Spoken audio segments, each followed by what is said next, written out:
hello' I am Champak today's my birthday গতিকে guys কি ক'ব আৰু এতিয়া মই পূৰা পূজাৰ কাৰণে যোগাৰ কৰি আছোঁ যিহেতু আজি মই যাম নাৰিকলী মন্দিৰত আৰু এইফালে পূৰা ঘৰত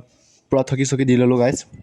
ফুল চুল ঠিঙি এইবিলাক ঘৰত ঠগি দিয়া হৈ গ'ল ঘৰত ঠগি দিয়া হয় তো এতিয়া আমি গৈ আছোঁ পূৰা নাৰিকলী মন্দিৰ আৰু এইফালে পূৰা আপোনালোকে দেখিব পাৰে পূৰা নাৰিকলী মন্দিৰৰ গেট পাই গ'লোঁ আৰু গাইজ যিহেতু মই ফাৰ্ষ্ট টাইমৰ কাৰণে গৈ আছোঁ নাৰিকলী বহুত বেছি ভাল লাগিছে আৰু এইফালে আমি পূৰা ধূপ চাকি দি এখন শৰাই আগবঢ়ালোঁ নাৰিকলী মন্দিৰত মানে কৈ থোৱা আছিল গাইজ মোৰ বাৰ্থডে দিনা যাম বুলি তো যাই বহুত বেছি ভাল লাগিল আৰু আমি পূৰা প্ৰসাদ খাই আছোঁ এতিয়া আৰু এইফালে প্ৰসাদ খাই উঠি আমি গণেশ বাবাক লগ পালোঁ যিহেতু গাইজ মোৰো হাতীৰে অস্থি বহুত ভাল লাগিল লগ পাই আৰু এইফালে মই নন্দিনীক বহুত কিবা কিবি ক'লোঁ গাইজ যাতে মোৰ মনৰ আশাবিলাক পূৰ্ণ হয় আৰু এইফালে আমি পূৰা ৰিপুজত গৈ কেক খালোঁ এইফালে ভাত খালোঁ আৰু পূৰা এনেকৈ ভাত পানী খাই পূৰা কাঢ়ি চাহি গাইজ পূৰা চিলচিলীয়া কৰি দিছোঁ উপায় নাই ভোক লাগিছিল যিহেতু ৰাতিপুৱা ভাত খোৱা নাছিলোঁ তো এতিয়া যাই আছোঁ আকৌ গাইজ চিনেমা চাবা পূৰা আৰু গাইজ হ'লে চিনেমা চোৱা হৈ গ'ল আৰু মোক বাৰ্থডেত উইচ কৰা সকলোকে বহুত বহুত ধন্যবাদ আজিলৈ এৰিছোঁ গাইজ ভিডিঅ'টো চাই ভাল লাগিলে লাইক কমেণ্ট ছাবস্ক্ৰাইব